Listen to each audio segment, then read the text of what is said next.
अस्सलाम वालेकुम everyone, this is D1 exercise 4C question number 4 हम इसका कर रहे हैं, जिसमें लिखा है factorise each of the following completely. अब आपको इसमें करना है फैक्टराइज, यानी कि आपको लेना है कॉमन। अब ये चीज़ तो मैं आपको पहले भी सिखा चुका हूँ, बट शायद उस वक्त इतनी डिटेल में नहीं आई होगी, लेकिन अब देख लीजिए, है क्वेश्चन तो करते हैं। 12 और 9 किसी एक टेबल में आते हैं, ठीक है। 12 आता है 3 के टेबल में भी, और 2 के टेबल में भी, और 6 के टेबल में भी, और 9 आता है सिर्फ 3 के टेबल में और 9 के टेबल में। तो यहाँ दोनों में जो कॉमन टेबल आ रहा है वो आ रहा है 3, ठीक है। 3 के टेबल में 12 भी आता है, 9 भी आता है। 3 के टेबल में 12 आता है, 3 4 ज़ा 12, और 3 के टेबल में 9 आता है 3 टाइम्स, तो 3 3 ज़ा 9। ये आपने फैक्टर बना दिया इसका, ठीक है। पार्ट बी देखते हैं। -25y -35 इज इक्वल्स टू, ठीक है। पहले तो माइनस कॉमन ले लें इससे, ठीक है। दोनों से माइनस ले लिए, यानी कि दोनों पॉजिटिव हो जाएंगे। अब दोनों कौन से टेबल में आते हैं? दोनों 5 के टेबल में आते हैं, ठीक है। और एक के पास अल्फ़ाबेट है, एक के पास नहीं है, तो आप नहीं ले सकते अल्फ़ाबेट कॉमन। 5 के टेबल में 25 आता है, 5 5 ज़ा 5 5 ज़ा 25, वाई एस जी रहा। दोनों से माइनस ले लिया, इसलिए अब दोनों प्लस के हो गए। और 5 के टेबल में 35 आता है 7 टाइम्स, 5 7 ज़ा 35, ठीक है। ये हो गया। इसके बाद दूसरा देखते हैं, पार्ट सी।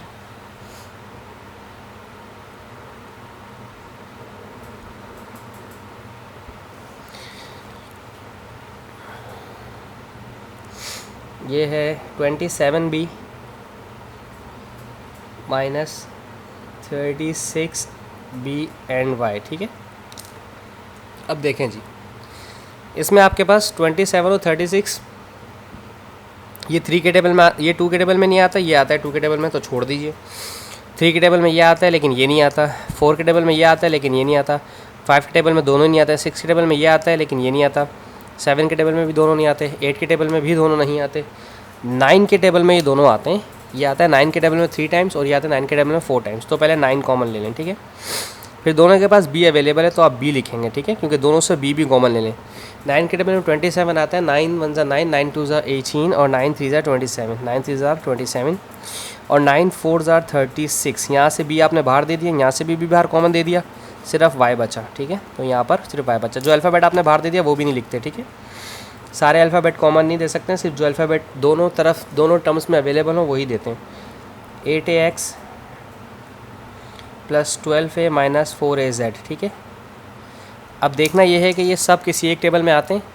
ये सब 2 के टेबल में आते हैं, बिल्कुल सही। 3 में नहीं आते। 4 के टेबल में सब आते हैं। 4 2 ज़ा 8, 4 3 ज़ा 12, 4 1 ज़ा 4, तो 4 कॉमन ले लिया, ठीक है। 2 भी ले सकते थे। ए यहाँ भी है, यहाँ भी है, यहाँ भी है। ए कॉमन ले लें तीनों से। एक्स इधर इधर नहीं छोड़ दें, जेड इधर है कहीं नहीं छोड़ दें, ठीक है।